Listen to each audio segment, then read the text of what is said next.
His intention is to destroy the city through 1,000 cuts. So I don't think that he would try to storm it. It's very hard to do that. I mean, Kharkiv is hilly, even the Nazis and the Soviets didn't really take it. They just, each side just kind of left, if that makes sense. So the point is to destroy it through 1,000 cuts, to destroy the civilians' will to continue living here, to destroy the economy so that it's actually not possible to live here. And that's what we're seeing. That's what we're all watching right now. And we can still do something about it. We can still stop the bleeding. But how confident are you that it can defend itself and survive? I'm confident that Kharkiv will defend itself, but it will only do that if it will only succeed in doing that. I mean, when I speak to my friends, for example, who are in the Kraken Special Division, which is located in Kharkiv, and I ask them, well, what will you do if the Russians invade again? I mean, they all grew out of the self-defense in February 2022, so they're pretty patriotic. They say, well, I'll fight. And I say, okay, but what about if the city's going to come under occupation? Like if you're fighting and no matter how brave you are. And they say, well, then I'll just die. So you draw a lot of motivation for what you do and hope from the resilience of the Ukrainian resistance in the Russian-occupied areas of Ukraine. What are you being told about the quality of life there? Yes, it's funny. I just finished a big report on the active resistance in the occupied territories. The quality of life there is awful. I mean, in a way, to sort of link it back into our last point, it's very interesting because a lot of these cities, whether it's Popasna or Bakhmut, they're not being rebuilt. There's not really any proper investment in any infrastructure except in a few of the cities. And often then it's given to the people who've just come. We've seen a massive influx of Russians into the occupied territories. I mean, in Melitopol alone, we've seen 100,000 Russians move in. In Mariupol, the number is considerably higher. And, from speaking to those who have left the occupied territories and a few people who are still on the occupied territories through secure methods, it would... the image that comes across to me, though I can't say this is representative because I'm not speaking to enough people to say it's only indicative, the system sounds like an apartheid system. Essentially, nobody who is Ukrainian or nobody who is Ukrainian is able to live well or to even access, basic services unless they take a Russian passport. Still, a large minority still have refused to take a Russian passport, somehow found it within them, which is incredible when you think, that in Luhansk, for example, they've started taking women's children from them if they refuse to take Russian citizenship. So these are the sort of conditions, newborn babies. So these are the sort of conditions that people... They're just literally being taken away and taken into care if people refuse to take the passport? So I've only heard of this happening in Luhansk. It would appear that, quite understandably, the women just take the passport, which I would do as well. But yeah, it's used to threaten the women into taking the passports. And other cases, you can't have insulin, you're unable to get, basic medicines that you need to survive.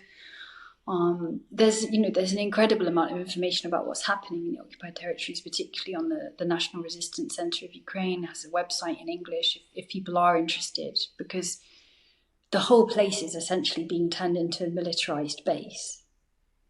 And I think that tells us very much what Russia's plans are for the rest of Ukraine and what its plans are, for that territory. This is not a liberation. This is not, a regathering of Russian lands. This is an occupation in the worst style of your traditional colonial empires of the 1800s. And Jade, you were fiercely loyal to Kharkiv. I think you describe it as a fortress. Mm-hmm. How confident are you that the Russians will not be able to flatten it and that it will be defended? And what do you think Putin's intention is for Kharkiv? I'll start from the last bit. I think his intention is to destroy the city through 1,000 cuts. So I don't think that he would try to storm it. It's very hard to do that. I mean, Kharkiv is hilly, even the Nazis and the Soviets didn't really take it. They just, each side just kind of left, if that makes sense. So the point is to destroy it through 1,000 cuts, to destroy the civilians' will to continue living here, to destroy the economy so that it's actually not possible to live here. And that's what we're seeing. That's what we're all watching right now. And we can still do something about it. We can still stop the bleeding. But how confident are you that it can defend itself and survive? I'm confident that Kharkiv will defend itself, but it will only do that if it will only succeed in doing that. I mean, when I speak to my friends, for example, who are in the Kraken Special Division, which is located in Kharkiv, and I ask them, well, what will you do if the Russians invade again? I mean, they all grew out of the self-defense in February 2022, so they're pretty patriotic. They say, well, I'll fight. And I say, okay, but what about if the city's going to come under occupation? Like if you're fighting and no matter how brave you are. And they say, well, then I'll just die. So that's their mindset. And I think obviously it's a different mindset to a civilian mindset.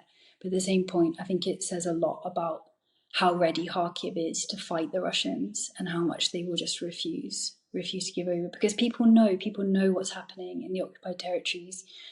Everybody here we were just sitting and having a chat over some tea and cake a minute ago about a priest that a lady here knows who now no longer leaves his house in the occupied territories because whenever he does, he's taken and he's thrown into the basement and tortured. Nobody wants to live like that. It's not really a choice. It's much better for them, in their view, it's much better to die fighting with dignity. How are things there at the moment, particularly in the aftermath of that horrific attack in the store in Kharkiv recently? Mm-hmm. Yes, thank you. It was a very horrific attack. There's been a particular image here of a young boy who's gone to the sort of a place that they've set up to check DNA, to give his DNA, because his dad has never come back. They're still digging out or working through the ruins there at the sort of epicenter. It's kind of a bit like a B&Q. It's not far from where I normally am. And of course, last night we had lots of attacks. Yesterday there were attacks in the city, and the day before there were attacks in the city, and the day before that too. So people are, of course, a little bit sleepy. I think that's the one thing that I always have when I come here, and that I always notice among my friends. Just people are sleep deprived, but people are incredibly resilient. There's no way that this city will fall to the Russians. I mean, that attack that I mentioned was like the biggest in recent weeks in Ukraine. And you mentioned that this incessant number of attacks on Kharkiv. Are people living on their nerves, or has this become part of daily life? How do they react to it?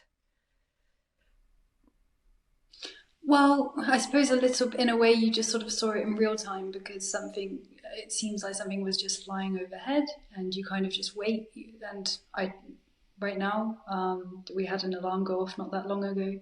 So it could have been, and as I did just then, you sort of look up, you wait, you see, you realize that it's not going to hit you, and then you just get on with your life. There's not really another option, because sometimes the air raid alarms here are 20 hours long. You're not really going to get anything done. And also, we all know, those of us who are here or involved sort of with the army, that the Russians are about 3 to 5 kilometers away from being able to bring in heavy artillery to level the north of the city again, like they already did. And one of the things that always strikes me here about the city and about its resilience, because resilience sounds like quite an abstract term. So what do I mean by it? I mean that a house will be destroyed, then the rescue workers will come, and within 30 minutes, things will start being tidied up, things will start looking normal again. I mean that when I go to all of the parks here, the flowers are so beautifully done and beautifully arranged. Um, so yes, you react. Of course, it's frightening. Of course, it's frightening to hear things go boom, bluntly. But firstly, it has to be put into consideration of what the guys just a few kilometers north are going through, in order to fight, in order to stop and to slow the Russian advances. And secondly, it also has to be measured against that need to just carry on, that need to live, because there has to be something to fight for as well, and that's also important. And going about your daily life there at the moment, I mean, do you get a sense that people are determined to stay and defend the city, or are there many people trying to get out at the moment? No, the city still feels pretty full, to be honest. A lot of the people as well who now, I mean, look, the people who are going to flee, they fled Kharkiv already. They fled it, back in 2022. The people who are here, they're going to stay. Some might leave if they've got children, for example, but that's a slightly different case from sort of fleeing because you want to give the city up. Nobody will give the city up, nobody that's here right now. Some of the best special divisions, the best brigades are from Kharkiv. They're fighting very fiercely. And the notion that it's of symbolic importance beyond just Kharkiv as well, in the sense that Kharkiv is or was a largely Russian-speaking city after the Russification policies of the Soviet Union. It's a city that Russians insist is Russian. And it's a city that actually shows the lie of all Russian propaganda, because you have this, probably still primarily Russian-speaking city refusing to give in. It fought so bravely in 2022, and it will continue to fight bravely